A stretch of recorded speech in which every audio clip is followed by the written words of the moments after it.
G'day guys, it's E53 and for this video I wanted to have a little bit of a chat about Fernando Alonso.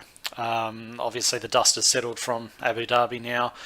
The Formula One season's over, the championships have been decided, they've been decided for quite some time, but some of the bigger news, apart from Kubica being re-signed to a race seat by Williams and some of the other driver movements that have been going on, is basically the fact that one of the greats of the sport is giving it away, at least for now.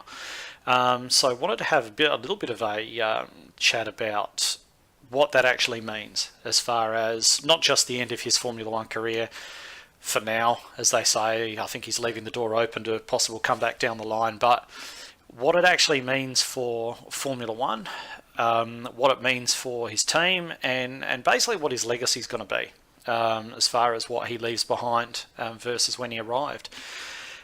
And I suppose the first thing that really comes to mind about this and Fernando giving it away is the fact that you don't often see drivers quit the sport when they are still very much at the peak of their powers, and that seems to be the feeling amongst, I suppose, the paddock and the people that you listen to within the sport seem to believe that Fernando is still very much at the peak of his powers, as far as his driving ability and everything else. He's as good as he's ever been. The general consensus seems to be that if you put him in a championship winning car today, he'd give you the title tomorrow, that sort of thing. So it's a bit of an odd one to see a guy who's still performing at that level. And you need look no further than the kind of qualifying performances he's ditched out to his teammate Stoffel Van Dorn, 21-0 across the season, to really realise the level that he's operating at. And of course he's been in no mood to not, I guess, promote that fact any time he's been asked.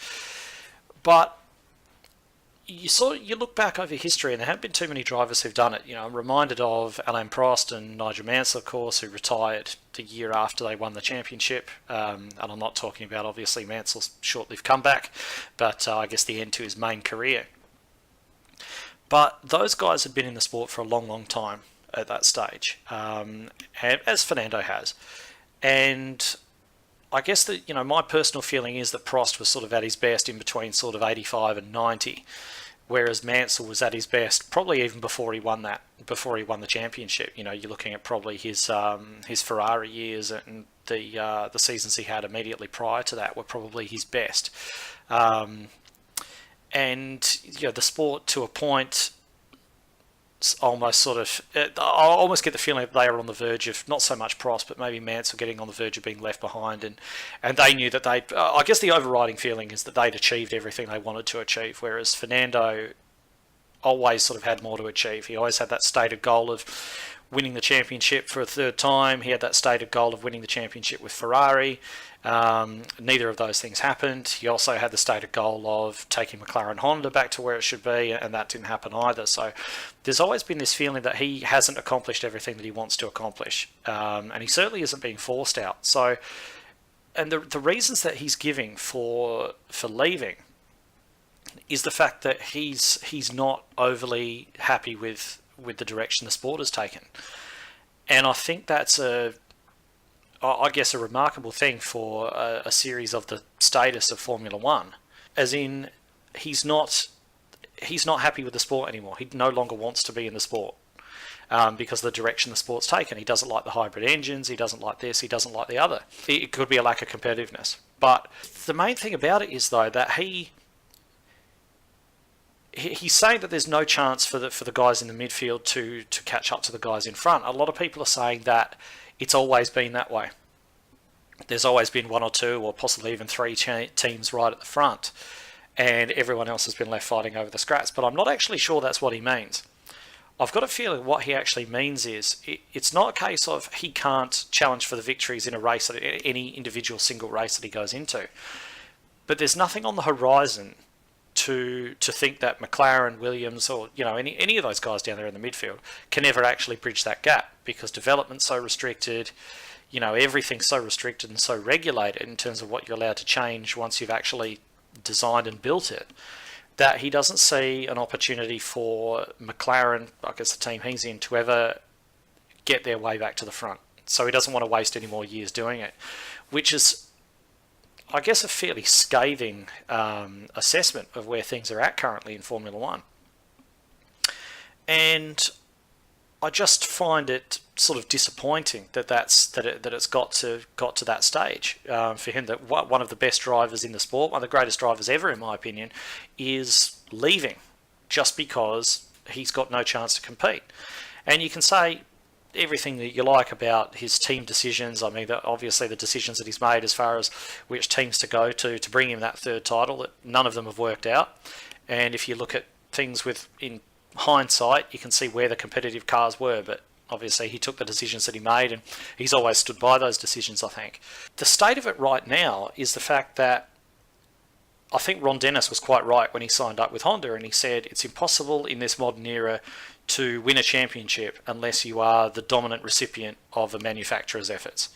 So even though the rules stipulate that everybody gets the same engines, as far as Mercedes must supply their latest generation engine to all its customers, as must Ferrari and as must Renault, they don't get the access to various bits and pieces. They don't get the access to the source coding for the engines. They don't get the access to be able to develop, if that, like for example with Red Bull, they've got a different fuel supplier to Renault factory team, and the engines are not optimized to work with their fuel. So that's a disadvantage that they've got. And in a sport of such fine margins, it's easy to see where the opinion comes from that you've really got to be a manufacturer team to compete. And I think it's something that the sport as a whole really needs to look at, because another feeling that you get now that Fernando's actually retired is that since Lewis Hamilton came along, 2007, so 11 years ago, so we've had those guys racing on the same grid for over a decade. And with the exception of 2007, when they were teammates, and they both had the chance to win, and at that point in their career, I don't think that either one of them was a finished article. I don't think either one of them was anywhere near as good as they are today at that stage. But we should have been seeing, that should have been the rivalry to define the last decade, those two. And we never got to see it. Apart from 2007, as I mentioned, we never got to see those two, who were the two best drivers of their generation, going head-to-head for the championship.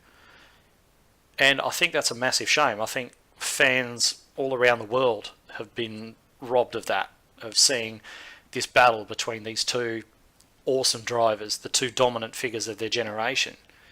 And, either one's been up and one's been down, or the other one's been up and the other one's been down as far as the car performance goes. And it's got to the stage where Formula One can't find a competitive car for Fernando Alonso, which is absolutely crazy. McLaren, former giants, are now running around at the back, and I mean you can trace that back to whatever decisions or management you want to trace it back to. But the fact is that we've really missed the opportunity to see some fantastic battles between the two of them.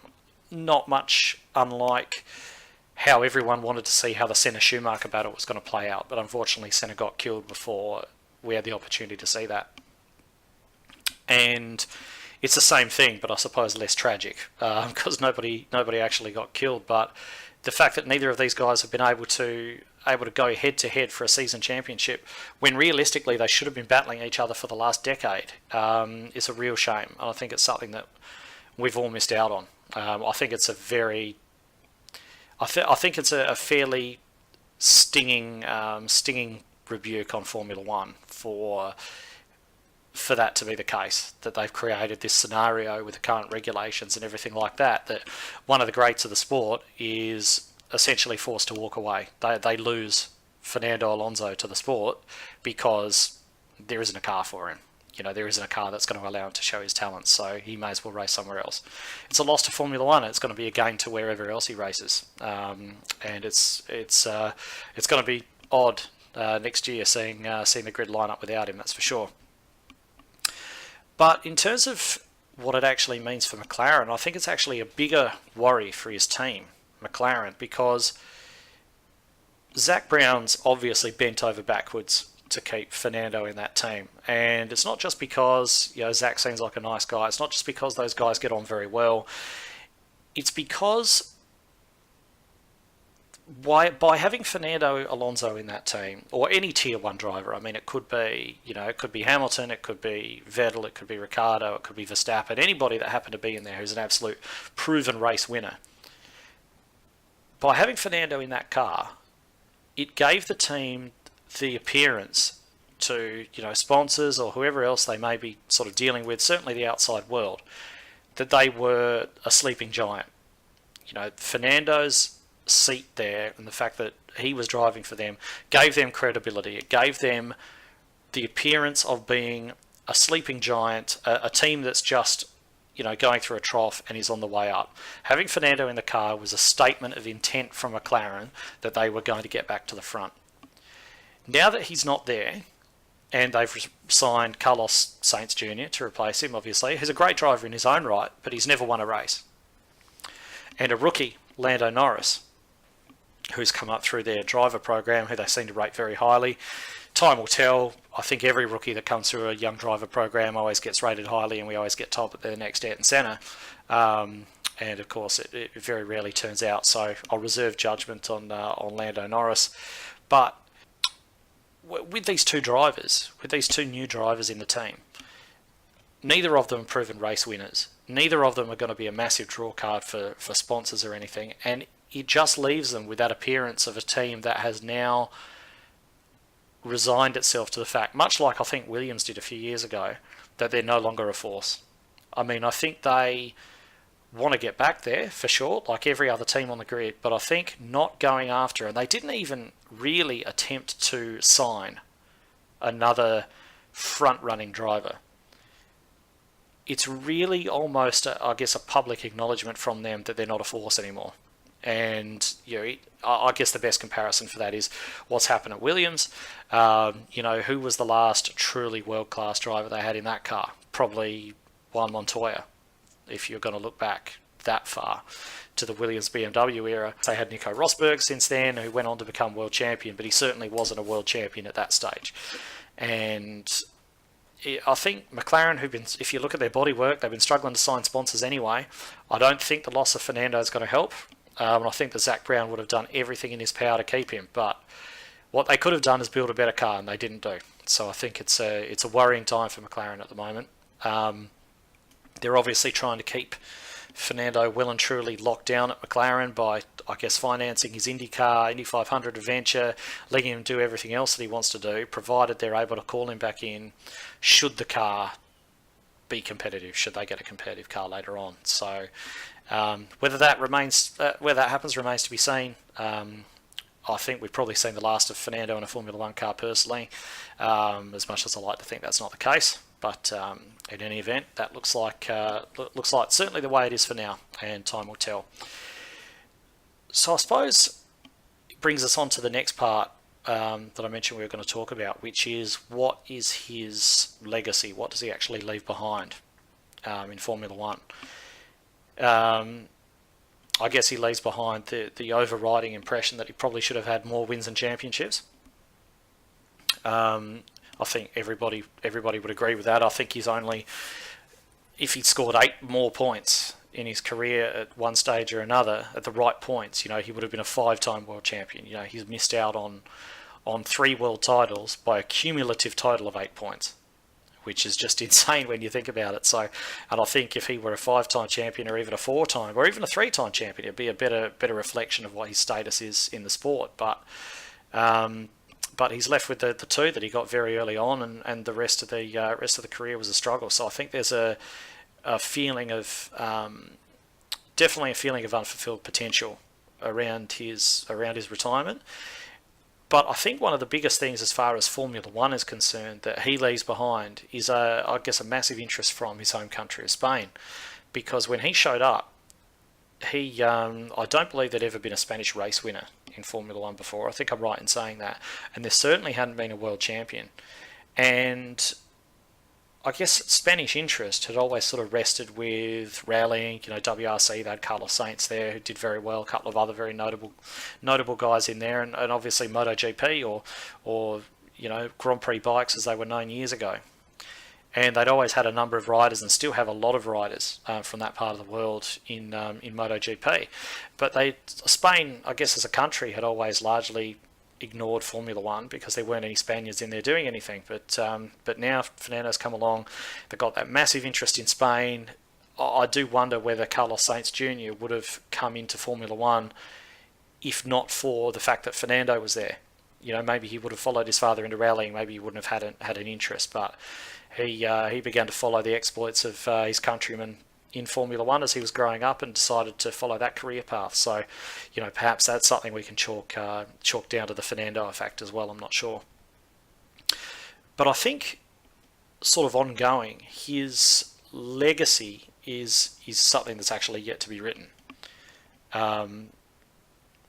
He's really kind of broken the mold as far as modern drivers only concentrating on the one series. Obviously, he's gone over, he's done the Daytona 24, he's done Le Mans, he's in the World Sports Car Championship at the moment, Indy 500, going back to the Indy 500, and he's going to be adding different races that he's doing all the time. But there was a time back in the sort of 60s, 70s, and earlier than that, where drivers used to do a bit of everything.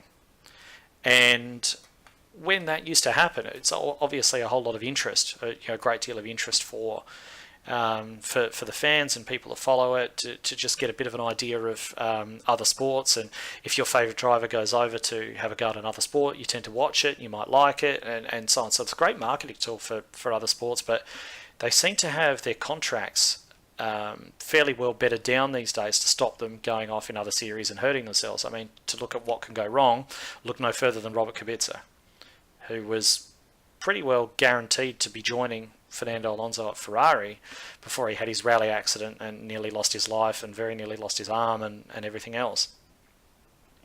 So you can understand why they don't do it, but I think if Fernando's successful in what he's doing, he's obviously going for the Triple Crown. I think he will achieve that.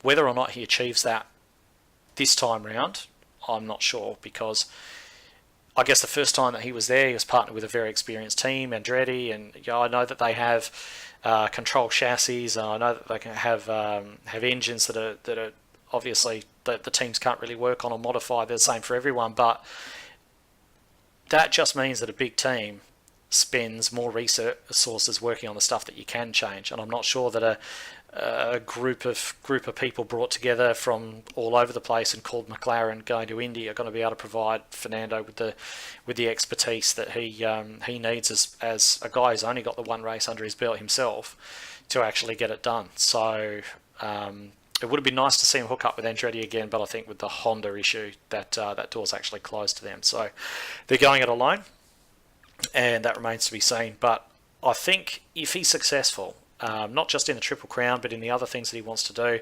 we're already sort of seeing it happening. It's had a big effect in America. We're seeing drivers want to go do different things. We've got Tony Stewart coming back to the Indy 500 this year. Jimmy Johnson's saying now that he wants to go and do some IndyCar stuff after trying the McLaren, the Fernando's in the car swap that they did just recently. And I really hope that this opens the door to drivers doing that, swapping among series. And how awesome would it be to have a couple of Formula One guys come down here to Australia and do the Bathurst 1000, as co-drivers or something like that. It really creates a lot of interest. I remember back a good few years ago now, they actually got Jason Bright a ride in the Gold Coast Indy 300, and he was running as high as fifth at one stage in a car that he'd never driven before, and it just was such massive local interest that I think it's a good thing for the sport for drivers to be doing this. It really adds a lot of interest, and if Fernando's successful in this, that could really turn out to be his legacy. Not only could he go down as one of the greatest drivers in Formula One, but he's got the potential to go down as one of the greatest drivers of all time as far as being an all-rounder goes, right up there with Graham Hill or Mario Andretti or any of those other guys who were just fast in anything they got into. So, and once he shows this generation that kind of thing is possible, I think we're going to see a lot of other drivers doing it, and that could be a really exciting thing for motorsport. So as far as that particular side of things, I think that possibly his legacy is yet to be made. So that's basically all I've got to say about that. Let us know what you think in the comments below. If you did like the video, leave a like and a subscribe, and there'll be more vids up soon.